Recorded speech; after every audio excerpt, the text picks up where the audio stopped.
नौजवान था और यतीम भी था। शौक बन गया दीन पढ़ने का। महल्लेदार इलाके वाले कहने लगे कहाँ से कमाएगा, ना बाप है ना माँ है ना घर है, कहाँ से। हजरत रूमी कहते हैं नौजवान ने जंगल में झोंपड़ी लगा ली। वहां वो सुबह मदरसे जाता, शाम को जंगल में रहता, वहां अल्लाह अल्लाह करता, सबक याद करता। एक दिन बादशाह की बेटी रास्ता भूल गई, जंगल में आई सहेलियों के साथ, बॉडीगार्ड भी साथ थे पर रास्ता भूल गई। खोती खोती शाम हो गई, ऐसी खोई कि जब रात गहरी हो गई तो आके उस नौजवान के पास रुकी और चिल्लाने लगी। शेर के दौड़ने की आवाज आती है, भेड़िए के बोलने की आवाज आती है। नौजवान अकेला, सहेलियां बिछड़ गई, गार्ड बिछड़ गए।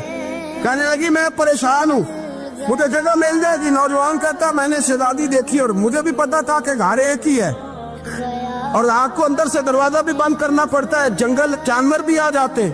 कहते मेरी छोटी सी कुटिया में, झोंपड़ी में वो आई, रो के कहने लगी सहारा कोई नहीं, अगर मैं पीछे निकलूंगी तो भेड़िए खा जाएगा।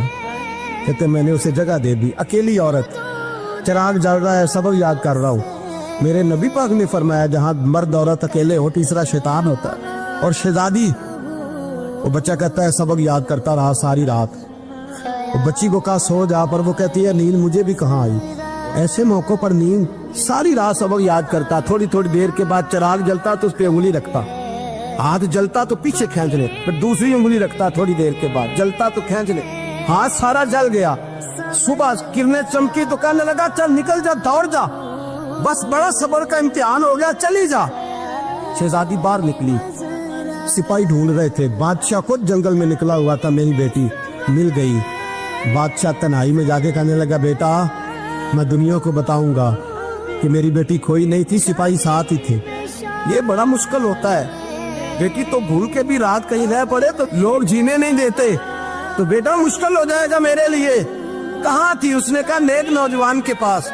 उसने कहा बेटा मैं तो तेरी बात मानूंगा पर दुनिया नहीं मानेगी। अगर उस नौजवान ने किसी को बता दिया कि तू उसके पास थी तो फिर लोग मेरा जीना मुहाल कर देंगे। बेटा मैं मर जाऊंगा, मेरी मजबूरी ये है कि वो कहीं राज ना उगल दे वो नौजवान, उसे कत्ल करना पड़ेगा। औरत ने मिन्नतें की, उस बेटी ने कहा मेरे मौसम को मारोगे, रोई। और वो कहने लगा मैं बादशाह हूँ, मेरा अपना वकार है, मैं उसको छोड़ नहीं सकता। गिरफ्तार कर लाए सिपाही। वक्त तय हो गया सजा का। अकेले कार कोठरी में रखा गया, जो उसके खास एतबार वाले थे उनकी ड्यूटी लगाई। बादशाह ने बुलाया, पहले बिलम आया। औरत कहने लगी, बेटी कहने लगी एक दफा तो बुलाओ ना, एक सवाल बस पर्दे में रह के पूछना है और फिर जो आपका जी चाहे, मेरे मौसम को मारना तो है, तो मर्जी आपकी। सामने खड़ा किया, नौजवान पर्दे के पीछे, औरत खड़ी हो गई।